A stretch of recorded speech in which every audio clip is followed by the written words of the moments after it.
Welcome to Game Fondue Reviews. In this video we're going to take a look at Times Square. It's a fast-paced two-player card game designed by Reiner Knizia. You're essentially bar or restaurant owners vying to get the most popular people in town to come to your establishment. So let's jump right in with an overview of the rules and then see a few example turns played, and then I'll be back with some final remarks. This is the setup for Times Square. It's pretty easy to set up. You just shuffle the deck of cards, deal each player a hand of 8 cards that they can keep to themselves, and you set up the characters. Saucy Sue, which is this tall, slender green piece, goes in the center sewer. Her 2 bodyguards go on either side of her with 1 space in between, and Handsome Hal in yellow and Dancing Deb in red go on either side of Saucy Sue. It's random. Whoever has Handsome Hal on their side will go first. And Champagne Charlie, he starts out here in these dark spaces. So on a player's turn, there's 3 phases. The first phase, you either move pieces or discard cards, one or the other. And then the second phase is you draw back up to 8 cards. And the third phase is you move Champagne Charlie. That's the only time he can move. The game ends immediately when either player gets Saucy Sue or Champagne Charlie to one of their 2 entrance spaces. Otherwise, the game ends when the deck runs out 2 times. So if the deck runs out, you just reshuffle it and continue. When it runs out for the second time, whichever side of the board Saucy Sue is on, that player wins. If she's on the center, whichever side of the board Champagne Charlie is on wins. So let's talk about phase 1, moving pieces or discarding cards. So there's 3 ways to go about this part of your turn. You can play cards from your hand.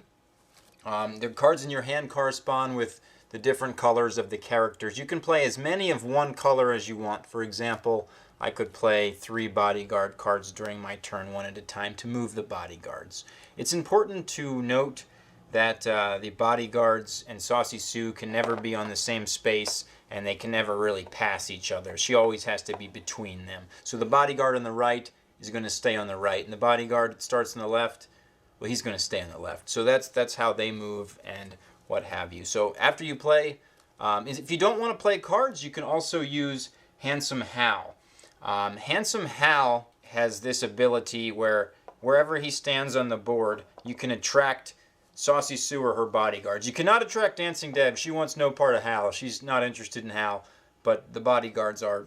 Go figure. So all he does is you just take the character. Again, you can't take Saucy Sue because that would result in her passing her bodyguard, but you just take that character and you put them in the same space as Hal. And that's it. You don't do anything else. You don't get to play any cards, but you get to pull somebody to Hal by utilizing his charm.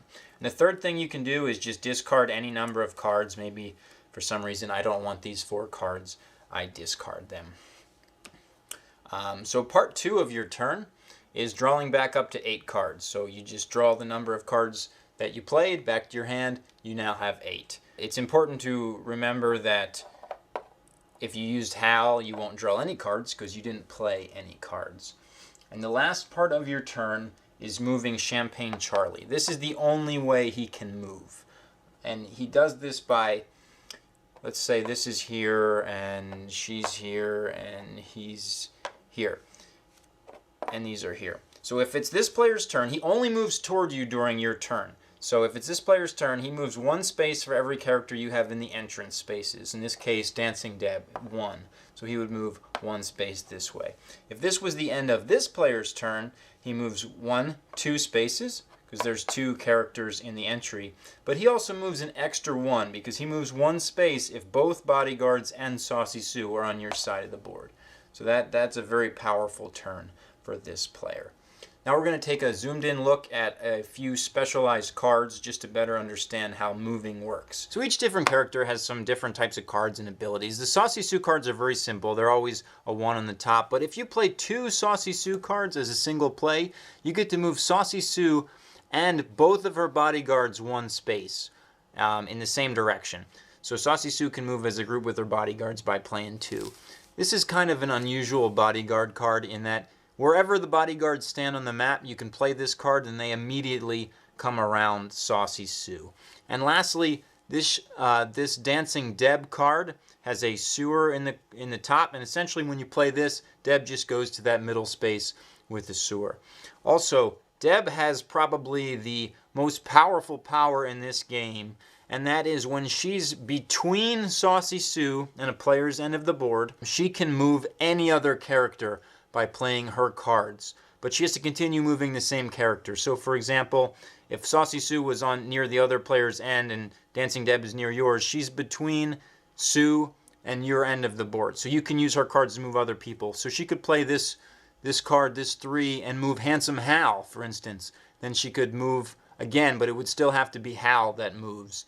If she uses it to move bodyguards, she can move either bodyguard. It's time for the playthrough, and we're going to start with this player because this player is going to represent this side of the board.